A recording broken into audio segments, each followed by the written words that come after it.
Salam dan bahagia Bapak dan Ibu Guru hebat. Saya Rina Mei Suryani, calon guru penggerak Angkatan 9 Kabupaten Banyumas.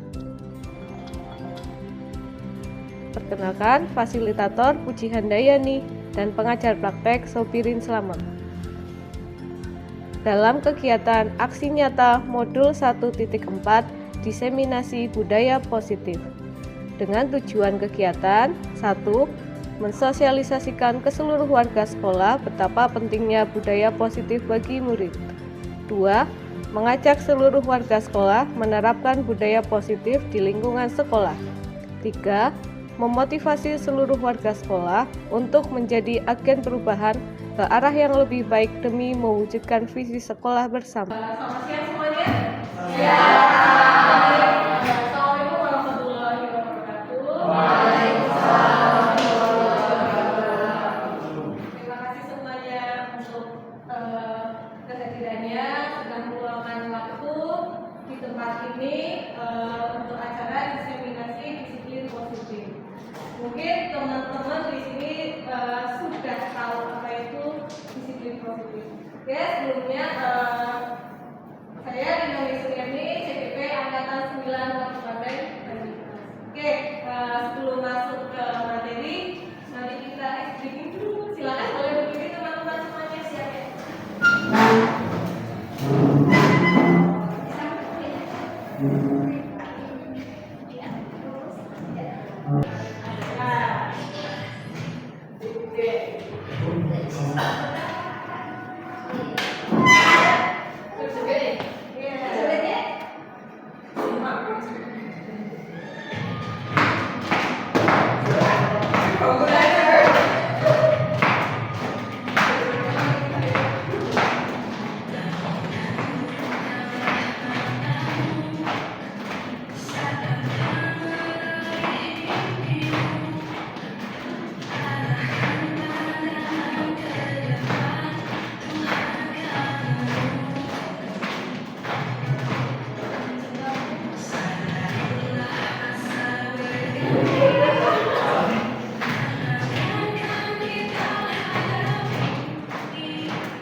petani yang merawat benih agar benih itu tumbuh dengan baik.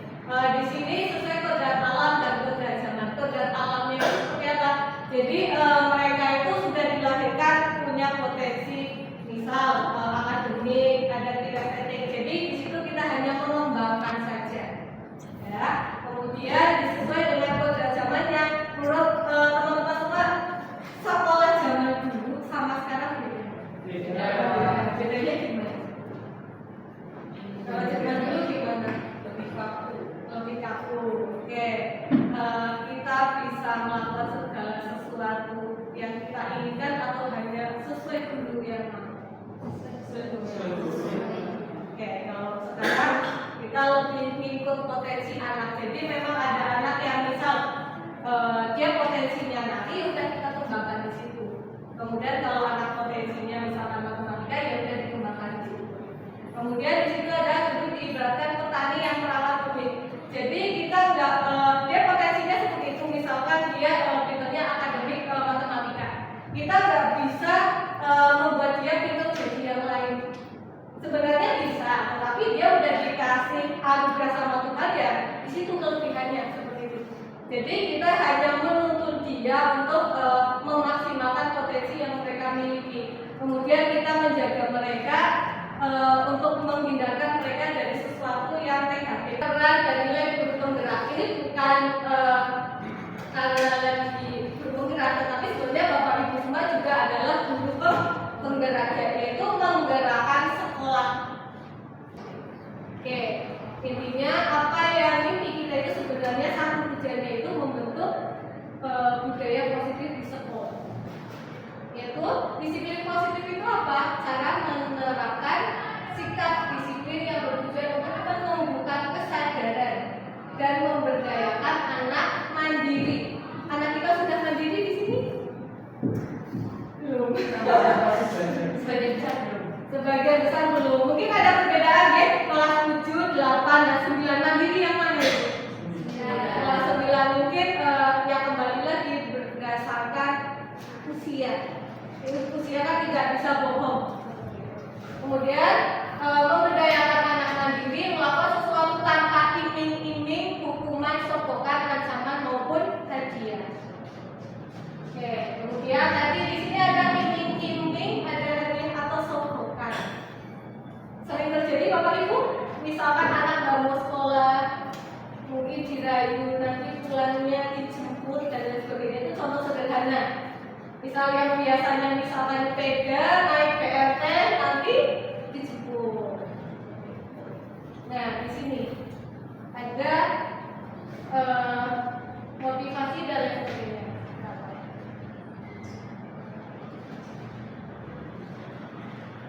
Oke, maaf tadi ada satu slide yang terlewat.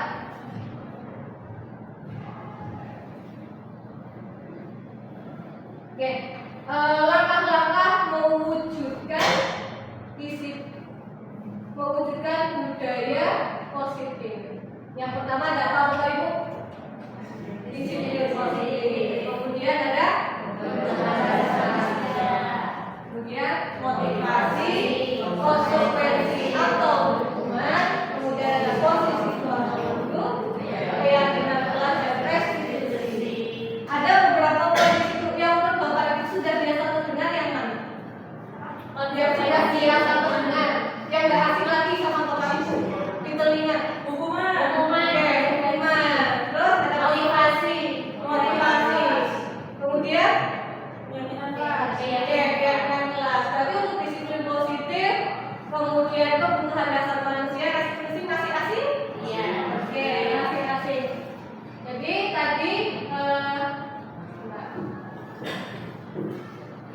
tadi untuk mewujudkan budaya positif, salah satunya tadi dengan menerapkan disiplin positif itu menumbuhkan kesadaran. Dan itu yang susah, kesadaran. Kadang anak-anak harus dikasih motivasi dulu dan lain sebagainya. Untuk menumbuhkan kesadaran itu susah nggak? Nggak cuma anak kita sendiri susah nggak? Ada saatnya kesadaran itu muncul kalau ada sesuatu yang melatar belakangi. Oke. Nah, yang melatar belakang itu apa? Ya ini ada motivasi. Nah,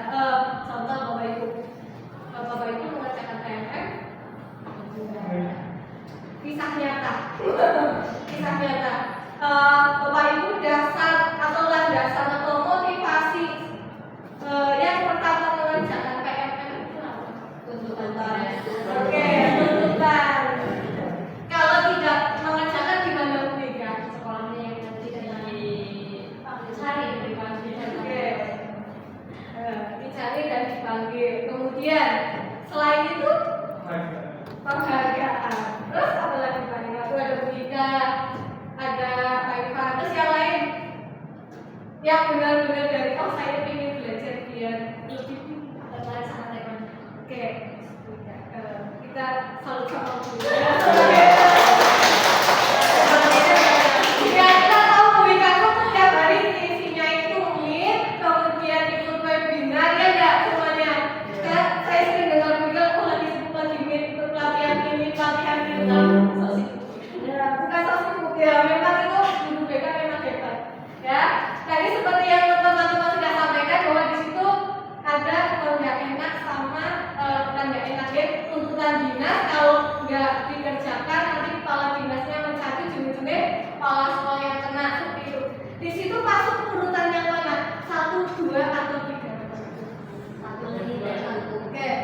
Yang tadi untuk tuntutan dinas tadi masuk yang mana? 1, 2 atau 3? 1. Oke, menghindari hukuman. Anak-anak apakah seperti itu? Ya. Coba kalau di sini nggak ada peraturan sekolah, apakah anak-anak akan menggunakan baju seenaknya dan sebagainya? Ya. Ada aturan itu aja, kadang nggak pakai dasi dan lain sebagainya. Kemudian tadi Pak Iwan menjawab nomor ya? Mendapatkan kemarin dapat apa ya Pak Ivan? Dan biasa dapat pinggir, ya itu mendapat penghargaan. Itu sebagai motivasi, jujur itu motivasi untuk semuanya, termasuk saya. Nah, kemudian menghargai diri sendiri. Paham dengan menghargai diri sendiri? Misalnya contoh nih, misal ada guru yang datang tepat waktu, misalnya tepat waktu ingin menjadi contoh atau suri teladan buat muridnya, itu apakah contoh untuk menghargai diri sendiri? Bukan. Itu apa? Oke, untuk mendapat penghargaan. Oke, jadi untuk menghargai diri sendiri contohnya apa di sini?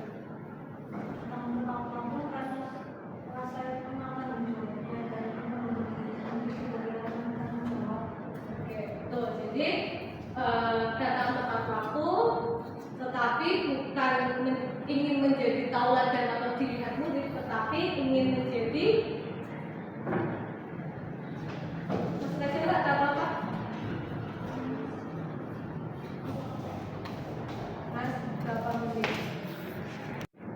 Baik, setelah tadi ada motivasi untuk menumbuhkan budaya positif selanjutnya, yaitu ada hukuman dan konsekuensi.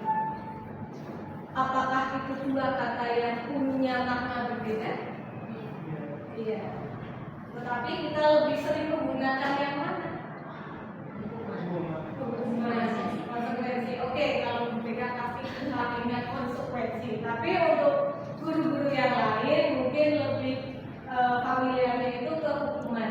Menurut Bapak Ibu, menyakitkan yang mana? Hukuman. Perbedaan hukuman dengan konsekuensi secara lebih yang menurut Bapak Ibu, ya hukuman itu ya seperti ini, konsekuensi seperti ini. Misalnya nih, ada kasus seperti ini. Oke. Nah, terbaca Bapak Ibu semua? Selainnya hitam. Oke, di situ ada tindakan guru, kemudian ada hukuman atau konsekuensinya. Yang pertama, mencatat 100 kali di dalam buku dengan menuliskan kalimat saya tidak akan terlambat lagi karena terlambat ke sekolah. Itu masuknya mana Bapak Ibu? Hukuman. Kemudian yang kedua, lari mengelilingi lapangan basket 2 kali karena terlambat hadir di sekolah. Hukuman. Sudah pernah merasakan? Sudah.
belajar.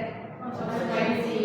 Oke, itu konsekuensi. Kemudian ada kasus lagi, murid disuruh untuk tidak mengenakan sepatu seharian di sekolah karena tidak mengenakan sepatu hitam.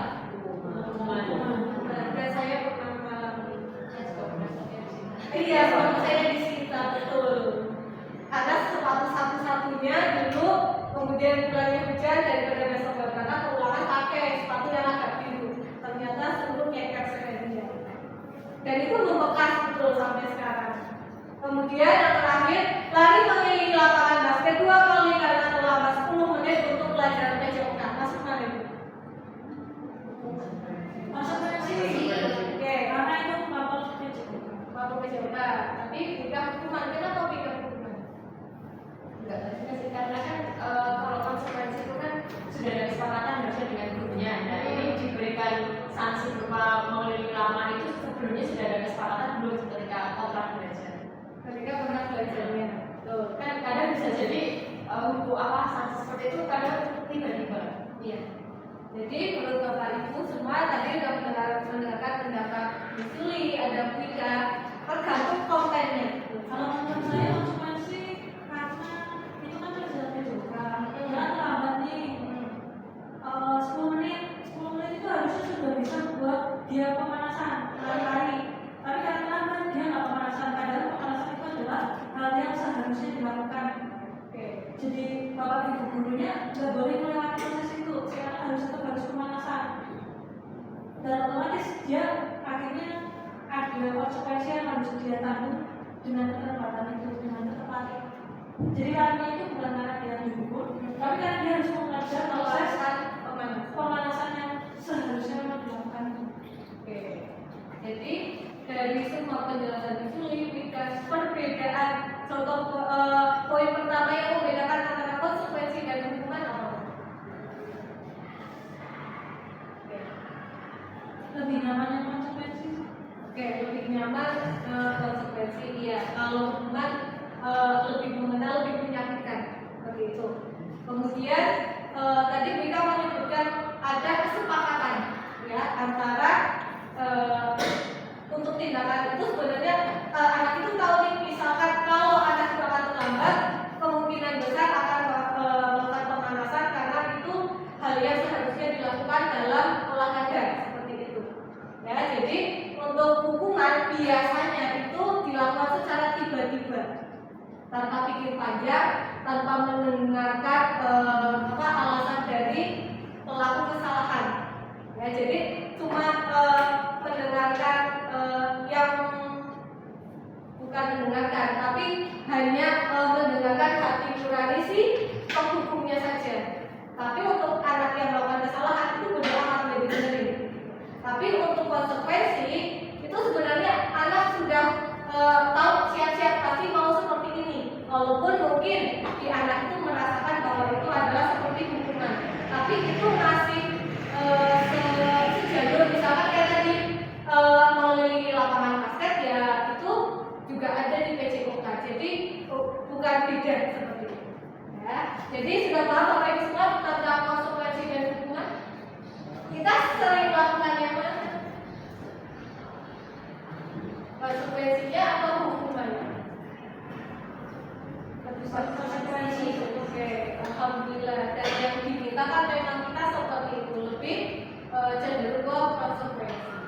Kemudian tadi anak melakukan pasti tadi kan ada beberapa kesalahan nih yang dilakukan sama anak. Kemudian di situ Bapak Ibu pernah melakukan si A tadi terlambat. Tanya dulu gak terlambatnya kenapa? Iya, tanya dulu. Ya, jadi di situ ada kebutuhan dasar murid yaitu yang pertama kebutuhan bertahan hidup. Contohnya apa? Kebutuhan bertahan hidup. Kalau begitu nanti hidupnya terganggu. Contohnya makan, minum. Iya minum. Ada makan, ada minum. Kemudian ya yang kedua ini kita butuh semua ini. Kasih sayang dan diterima. Ya, itu satu hal yang kadang itu riskan buat anak-anak apalagi kalau nggak diterima. Ya, kita masuk ke kayak kasus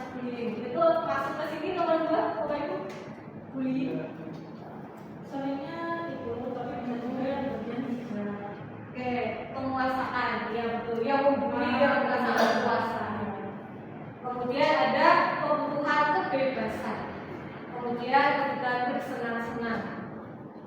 Kemudian ada 5 posisi kontrol guru untuk mengontrol tadi, kebutuhan apa sih yang sebenarnya mereka butuhkan, yaitu sebagai penghukum, pembuat rasa bersalah, sebagai teman, pemantau, dan manajer.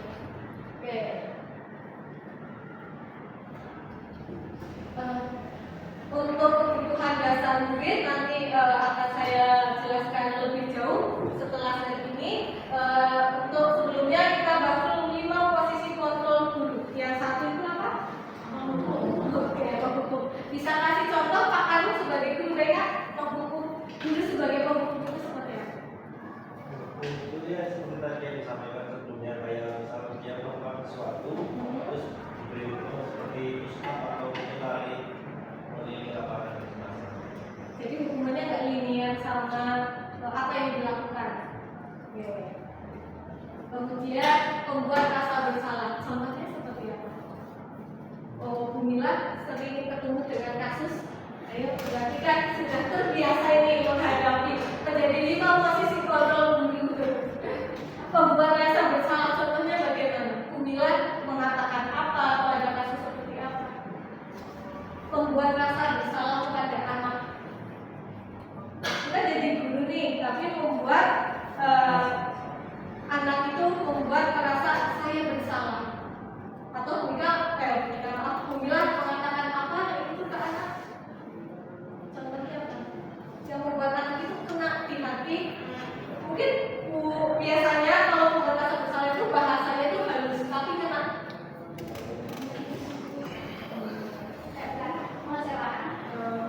kamu sudah mengecewakan bilang gitu ya.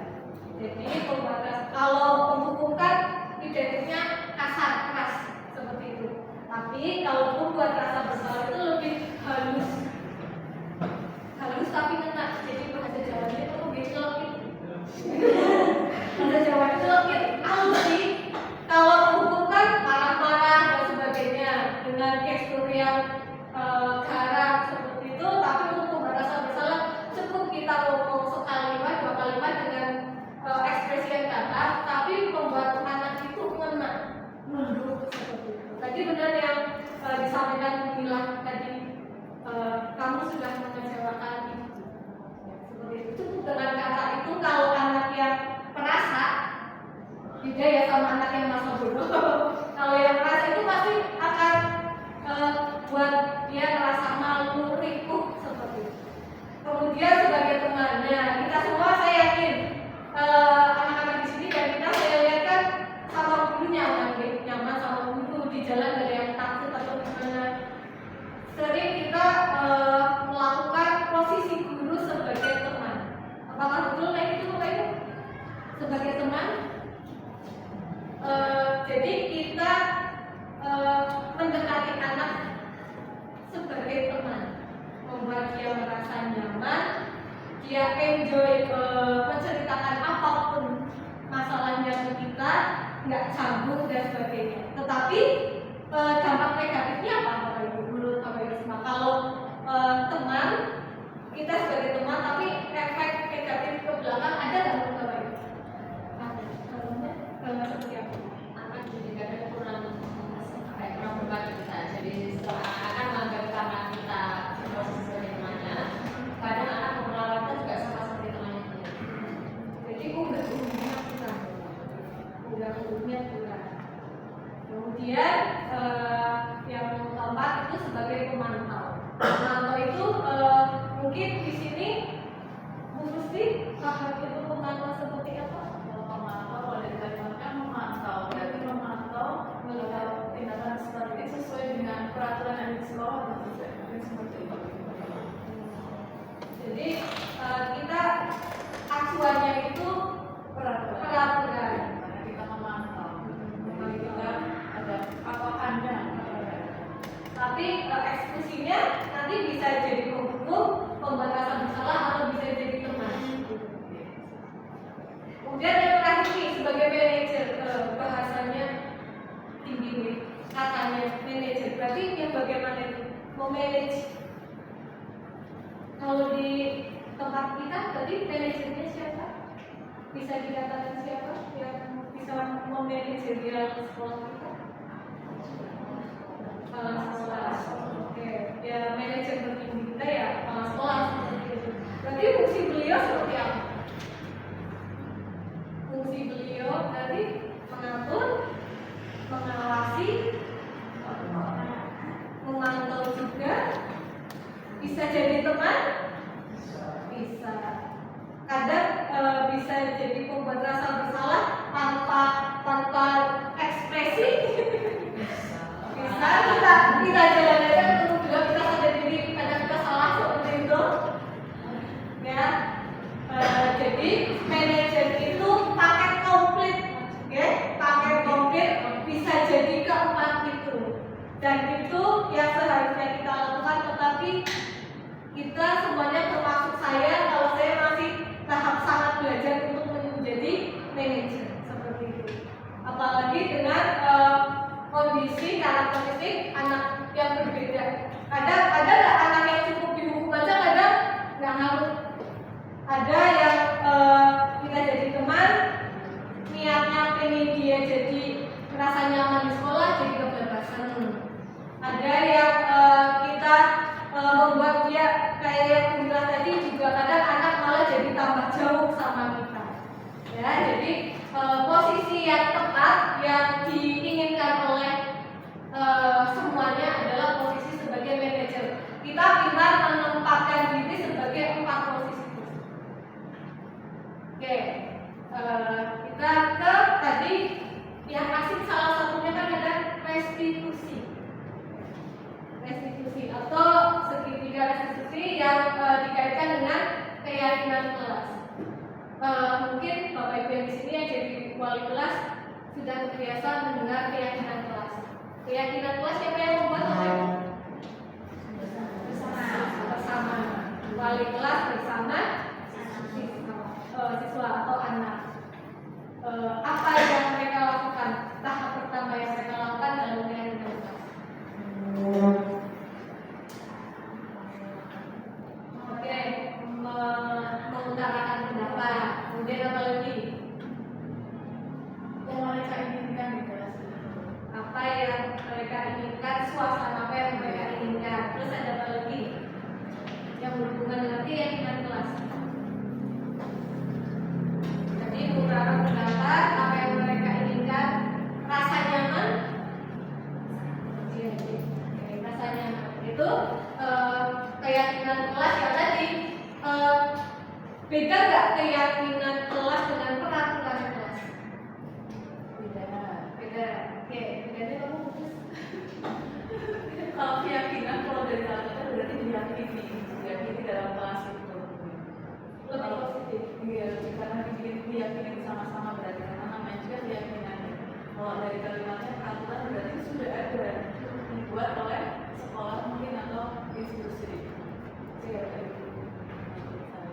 Tapi kalau peraturan lebih ke mungkin kalau dulu sebelum ada kurikulum merdeka itu dilarang, pakai kata dilarang sudah jangan.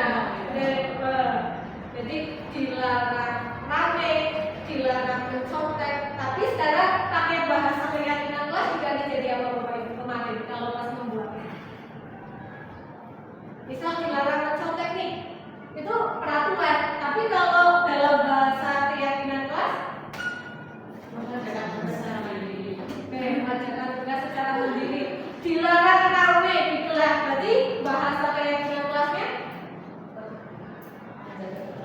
menjaga ketenangan, ketertiban, seperti itu. Oke, betul yang tadi Bapak Ibu sampaikan. Jadi peraturan dan keyakinan sebenarnya tujuannya sama nggak? Tujuan utamanya menjadi kelas yang menyenangkan, nyaman, saling menghormati dan sebagainya. Tapi dengan bahasa yang positif. Kalau yang peraturan pakai bahasa yang negatif seperti itu. Kemudian jika ada masalah di kelas, kemudian pelanggaran keyakinan kelas, kita bisa menyelesaikannya dengan cara restitusi. Restitusi itu mengembalikan suasana yang salah atau keliru dikembalikan menjadi yang benar, tetapi anak itu merasa nyaman dan diterima oleh anggota kelasnya. Jadi kadang ada anak bikin masalah, dijudge. Jadi kalau cuma dipanggil toh, oh, kamu salah nih, dia akan kembali ke kelas dengan suasana nyaman nggak? Dipanggil sama wali kelasnya nih, terus kamu dibilang kamu sih ini itu enggak.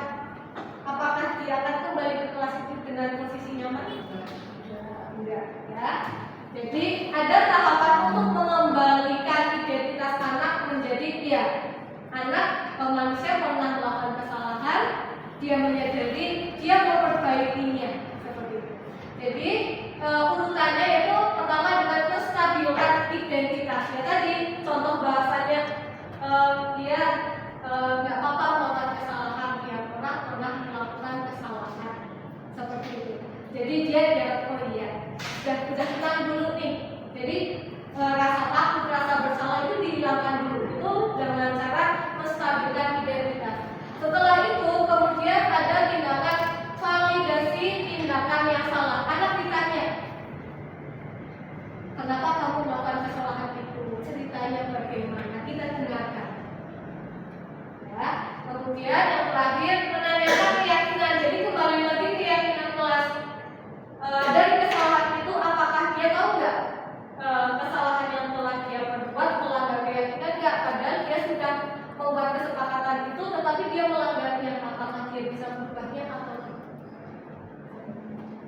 Kemudian ini ada contoh penanganan masalah restitusi yang kemarin mungkin Bapak Ibu tahu tentang 91 yang input kelasnya rusak.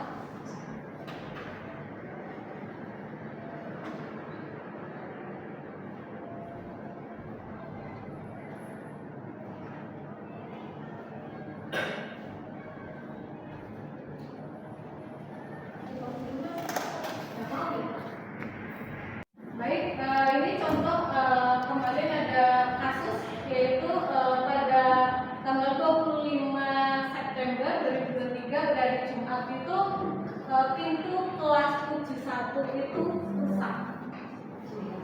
91 maaf. 91 rusak. Nah, kondisinya seperti ini. Oke. Itu dokumentasi kerusakan dari satu.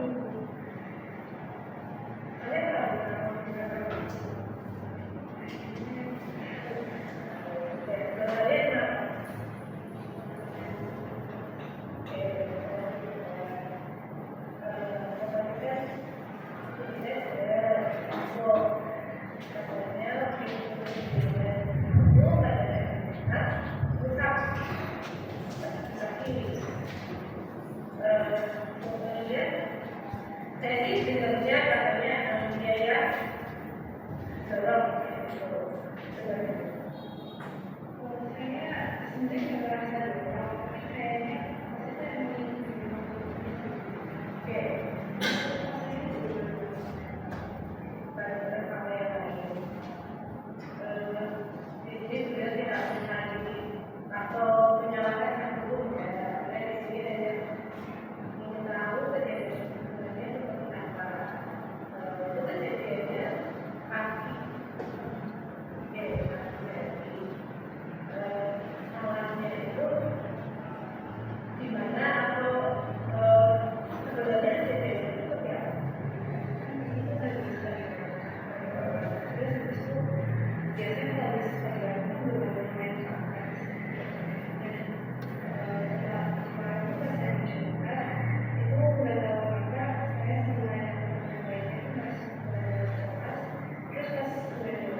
menurut kalian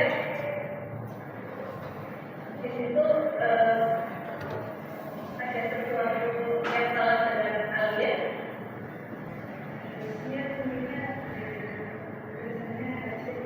Oke, habis itu tidak terlihat jelas mengapa kalau di PPT-nya kan waktu itu ditarik sama Lady terus. Oke, jadi judulnya Excel-nya pertama jadi dari kejadian itu menurut kalian ada resiko atau ada sesuatu yang terjadi setelah pintu itu jadinya kan pintunya akhirnya hasilnya nah relasi selanjutnya misalnya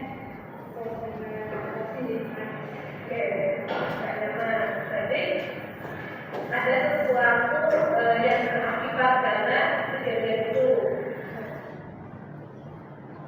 Oke,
dan mungkin bisa juga ada teman-teman yang lain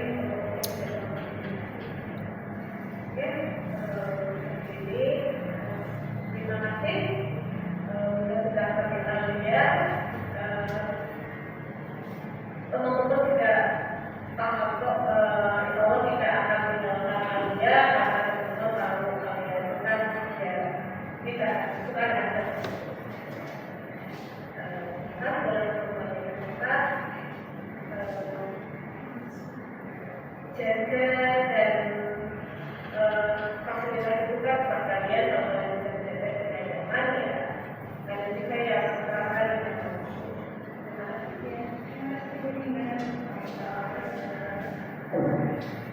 Oke, itu untuk contoh penanganan kasus restitusi. Kemudian di sini ada testimoni anak atau umpan balik dari anak setelah anak tersebut itu melakukan restitusi bersama guru.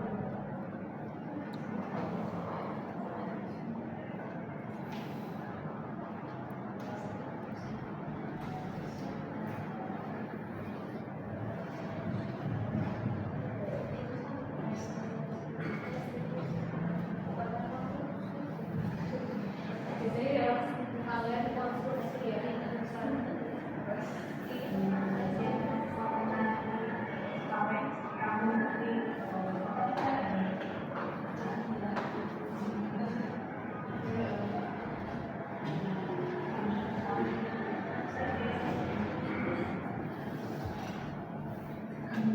Saya mewakili penyelenggaraannya dan memohon maaf atas kejadian yang sudah terjadi.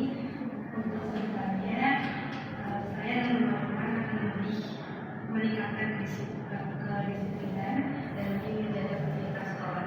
Dan terima kasih juga untuk Anda sudah mau mencari solusi untuk masalah kemarin. Baik, itu contoh salah satu contoh penerapan restitusi. Bapak Ibu tadi telah melihat untuk ekspresi Alia seperti apa? Apakah ada rasa ketakutan atau seperti apa? Apakah anak tersebut akan kembali ke kelasnya dengan kondisi nyaman setelah diyakinkan? Jadi sebenarnya tujuan kita itu mengembalikan identitas anak, meyakinkan bahwa setiap orang pernah melakukan kesalahan, tapi bukan berarti anak itu boleh melakukan kesalahan itu terus-menerus. Oke, yuk, mari kita speaking kembali sebelum kita masuk ke kebutuhan dasar manusia. Silakan.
Kemudian silakan Bapak Ibu, ini ada video sekilas tentang kejadian yang ada di kelas.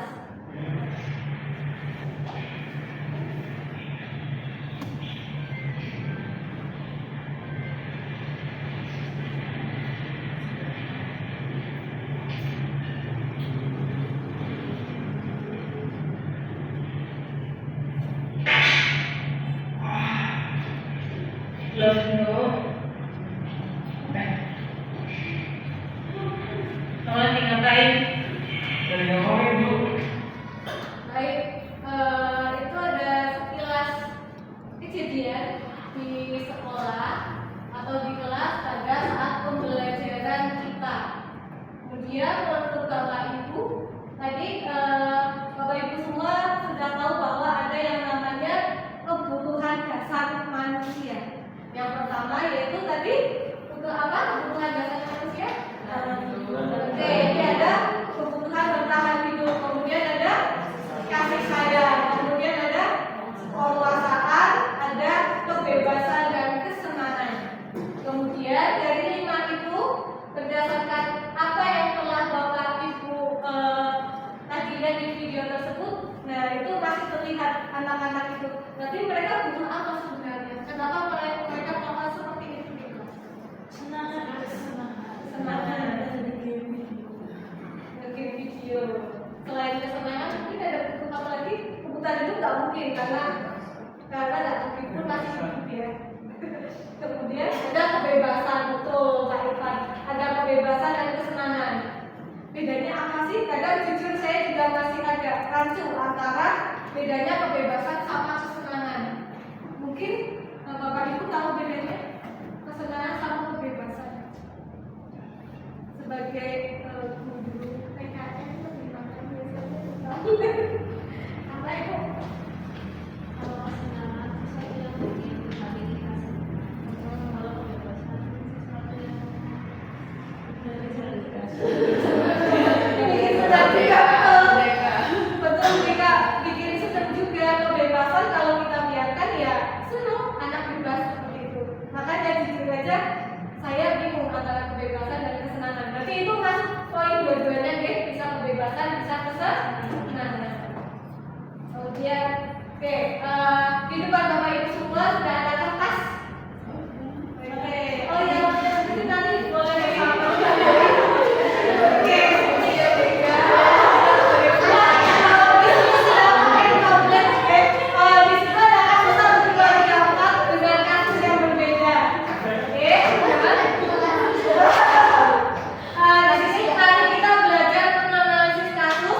berdasarkan kebutuhan dasar murid, ya.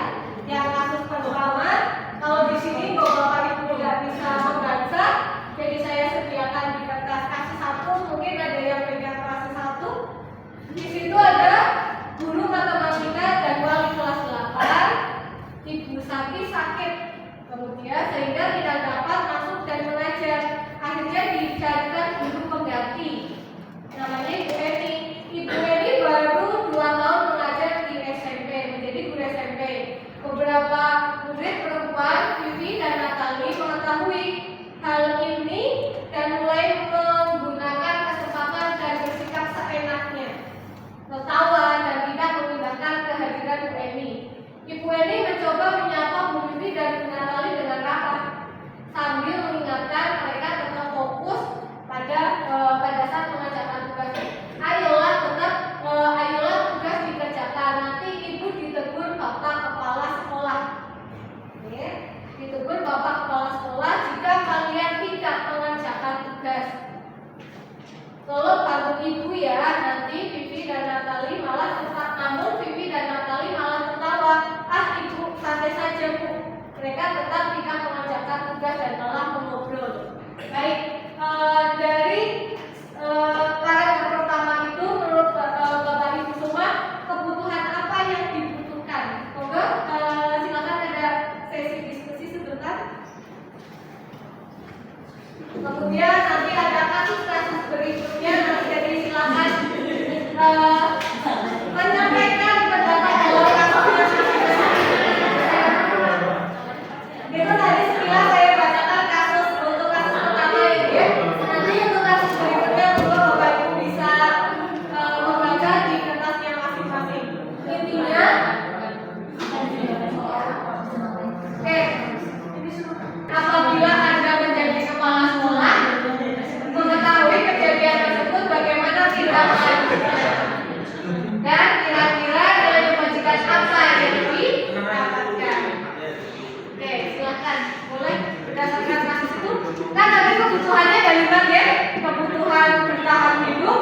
kemudian kebutuhan saya dan diterima, kebebasan, kesenangan, kemudian ada kebebasan. Monggo dari 5 ini menurut dari kasus itu yang dibutuhkan apa ya?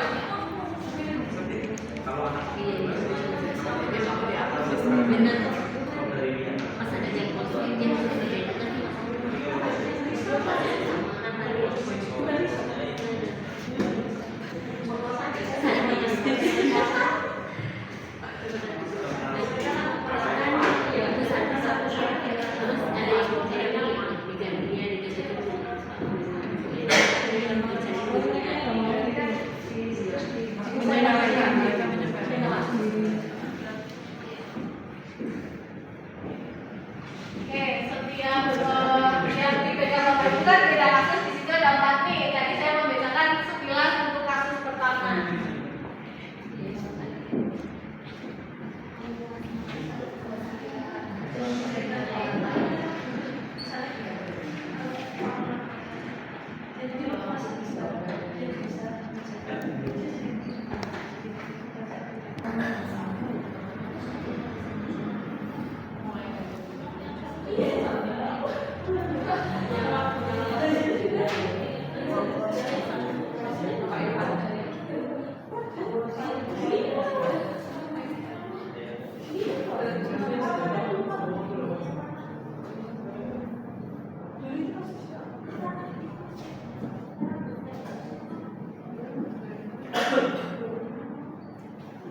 Sudah Bapak Ibu?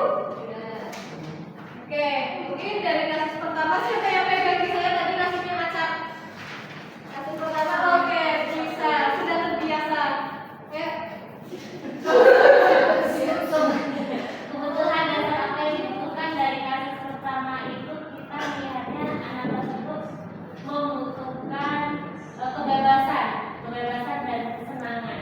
Oke, tadi kan anak tersebut suruh mengerjakan tugas kalau dia santai-santai, kalau dia dengan cuek seperti itu. Oke, Bapak Ibu yang lain setuju? Kebutuhan dasar untuk kasus pertama tadi?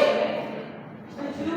Oke, kasus pertama tadi ini malah dia tertawa dan tidak menghiraukan, malah dia nangis sendiri, ya. Oke, kebutuhan dasarnya tadi bersenang-senang dan kebebasan. Untuk nomor 2, Lisa. Jika Anda menjadi kepala sekolah, Jika Anda menjadi kepala sekolah, apa yang akan dilakukan mengetahui ada kasus seperti itu? ya kita tanya dulu anaknya kenapa anaknya tidak mau kondusif belajar di kelas. Setelah kita tahu alasannya baru kita cari tahu solusi. Oke, kita cari tahu solusinya. Kemudian, posisi kontrol yang akan diambil jadi kepala sekolah. Oke, posisi yang akan diambil jadi apa? Tadi kan posisi kontrol dulu kan ada pemantau, teman, kemudian penghukum, pembuat rasa bersalah, dan manajer. Yang diambil yang mana? Pemantau dan manajer. Oke, pemantau dan manajer. Bapak Ibu semua setuju? Setuju. Oke, kemudian nilai kebajikan apa yang diambil? Oke, kedisiplinan atau Ya kedisiplinan. oke, kedisiplinan, tanggung jawab, mungkin kejujuran ada?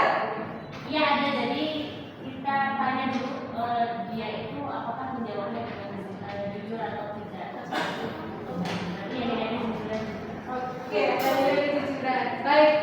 Kemudian untuk kasus kedua, siapa Bapak Ibu yang dapat kasus kedua? Ayo. Kasus kedua siapa?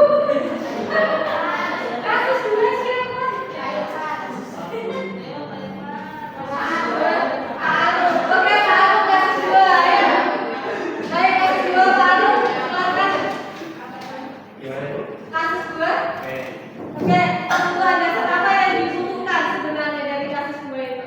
Kalau dari kasus kedua tentang kebutuhan dasar itu yang bukan ini agak sedikit membingungkan ini. Oke. Kalau langsung ke nomor 20 ya, jika ada menjadi kepala sekolah, ini yang dari kasus nomor 2 yang itu yang tadi kita waktu di bagian Yang kebutuhan Oke, dasar sama kebutuhan dasarnya. Oke, ada bertahan hidup, kasih sayang dan diterima, penguasaan kebebasan kesenangan. kalau kebutuhan dasar dari menurut saya itu yang dari penguasaan. Oke, penguasaan. Ya, jadi kasus yang diterima oleh Pak Arum itu, jadi ada anak terlambat karena Tidak dia sesuai dengan apa peraturan yang ada di jadi sekolahan. dia Jadi penguasaannya itu masih bisa dikatakan kurang. ya betul. Jadi penguasaannya masih kurang. Jadi anak itu bangun terlambat, terburu-buru, kemudian dia pakai sepatu warna Beda biru, warna. beda warna. Kemudian si gurunya melihat tanpa tanya kenapa alasannya dan sebagainya, mendengarkan alasan dia langsung menghukum dia dengan melepas sepatunya. Dia seharusnya tidak pakai, tidak boleh pakai sepatu. Dan anak itu jadi di kelas terus malu, dia tidak keluar kelas. Jadi kebutuhan dasar yang dibutuhkan tadi, berarti apakah nomor dua juga bisa? Kasih sayang dan diterima. Oke. Kemudian pasti sebagai kepala sekolah akan menjadi Kalau dari ceritanya itu dari sebagai guru. oke untuk Karena anak oke betul. Di situ gurunya sebagai pemukul. Untuk jadi kalau kepala sekolah mengetahui itu, beliau akan kalau personal lagi, ya seharusnya sih dia sebagai manajer ya, karena menimbulkan kesan dia itu memang salah, dia tidak merubahnya baik-baiknya kemana. oke terima kasih. Kemudian tidak dibagikan kejujuran oleh tanggung jawab atau yang lain, di situ kita belajar Kalau tentang saya berdasarkan dari ceritanya Lisa Dina, sebenarnya itu udah ada rasa kejujuran, tapi dari pihak bapaknya itu tadi Pak Umar itu tetap bahwa itu salah dan berarti dari disiplin mungkin dari disiplin. Oke, terima kasih tepuk tangan buat Pak Arul. Kemudian masih ada dua lagi nih, Bapak Ibu bersabar, ada dua lagi yang kasus 3 sih tadi ya. Alhamdulillah. Kasusnya siapa itu? Oke, bukan. Oke, Bu Bila, apa itu? Oh, nggak tiga. Oke, dari kasus 3 Pak Ibu. Kalau untuk kasus 3 dari yang Fajar ya tadi disebutkan di depan, kebutuhan dasar kalau dari kasusnya yang saya dan Mbak Afran dan Bu Mila sendiri berdiskusi itu kebutuhannya adalah kasih sayang dan diterima. Kenapa? Karena di sini ada beberapa ulasan kayak misalkan Fajarnya itu di pelajaran malas-malasan, kemudian habis itu tidur-tiduran juga. Kemudian setelah itu ditegur sama guru, tapi dia tetap bermalas-malasan gitu kan. Meskipun mengerjakan, tapi seperti tidak ada tenaga. Kemudian dari hal tersebut untuk tindak lanjut yang mungkin bisa diambil, mungkin dari gurunya itu mengajak ngobrol Fajar dulu. Kita tahu dulu masalahnya sebenarnya apa sih yang menyebabkan Fajar itu bermalas-malasan, kemudian tidak bersemangat dan sebagainya gitu. Sampai akhirnya di situ ada kata-kata guru itu mungkin lebih ke membuat rasa bersalah karena di situ ada kata-kata misalkan ibu sudah sampai kejadian kamu gitu kan, kamu gak kasihan sama saya, kata-kata seperti itu. Mungkin adanya lebih diekspresikan ya Bu. Nah itu seperti itu. Kemudian terkait dengan nilai kebajikan yang diambil, jujur saya masih bingung. Mungkin ini masih berkaitan dengan tanggung jawab terhadap diri sendiri gitu kan. Karena kan memang yang namanya malas-malasan itu hal yang kurang positif gitu kan. Kemudian juga di sini terkait dengan menghormati guru. Rasa hormat ya. Oke, terima kasih Bu Hana.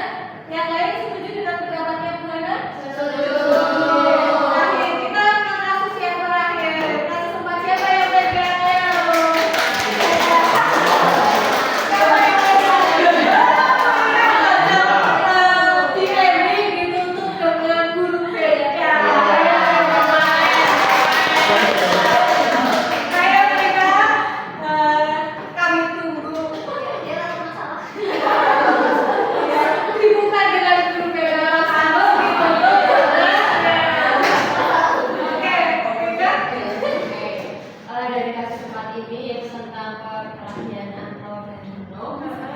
berdasarkan hasil diskusi kami tadi, saya Tuan dan Bu Vera, kebutuhan dasar yang kita temukan dalam kasus itu adalah kebutuhan dasar penguasaan.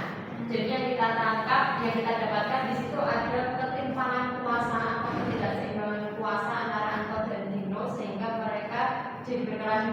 Dan pada akhirnya didapatkan hasil ternyata si Dino lebih kuat secara kuasanya karena di posisi itu Anton yang kalah. Seperti itu. Lalu jika kami menjadi kepala sekolah, maka yang akan kami lakukan kurang lebih sama seperti yang dilakukan oleh Ibu Suti, yaitu melakukan mediasi antara keduanya. Jadi kita klarifikasi masalah apa yang terjadi di antara mereka, kita cari tahu penyebabnya apa, sampai nanti kita cari jalan keluarnya, dan diharapkan setelah itu keduanya damai, tidak ada masalah lagi.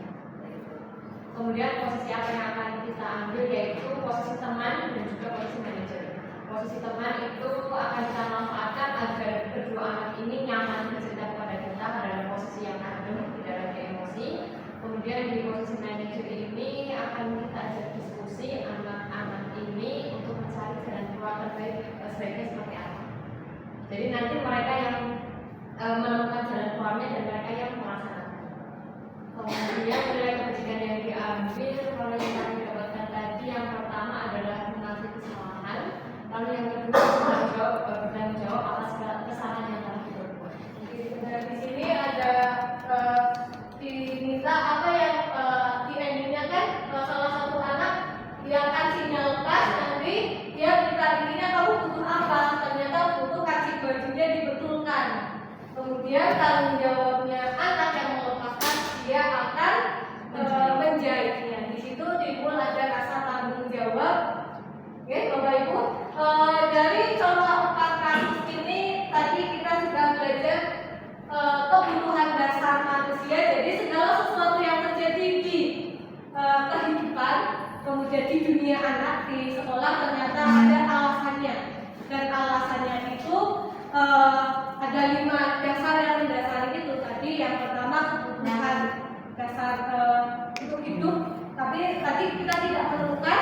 Kemudian ada kebebasan, kesenangan. Kemudian yang kedua tadi ada kasih sayang.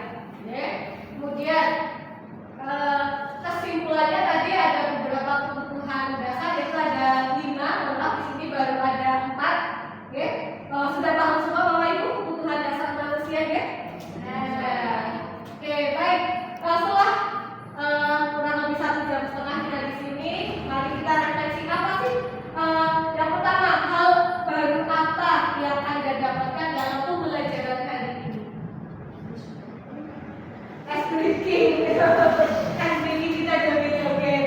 Terus mungkin yang nggak hafal lagu belajar Pancasila jadi hafal. Terus ada apa lagi? Segitiga restitusi. Oke, terus segitiga restitusi. Kemudian ada kebutuhan dasar, ada segitiga restitusi, ada kebutuhan dasar. Kemudian posisi kontrol dulu. Kemudian ada apa lagi?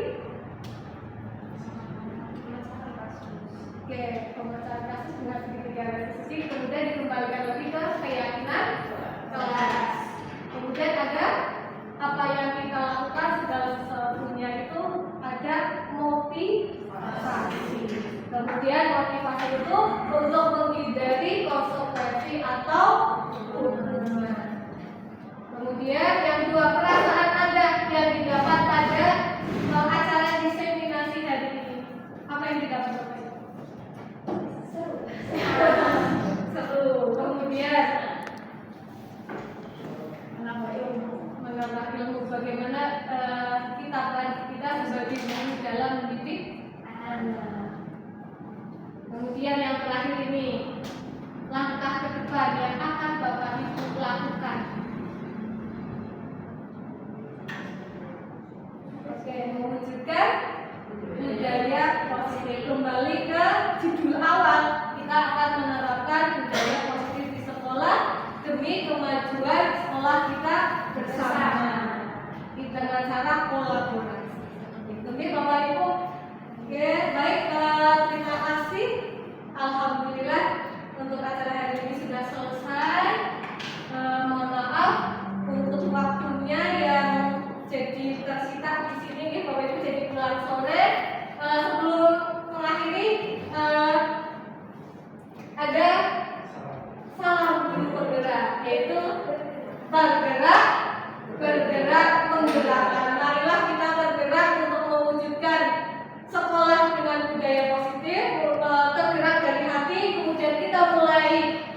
bergerak, jangan cuma diem. Ya, kemudian setelah bergerak kita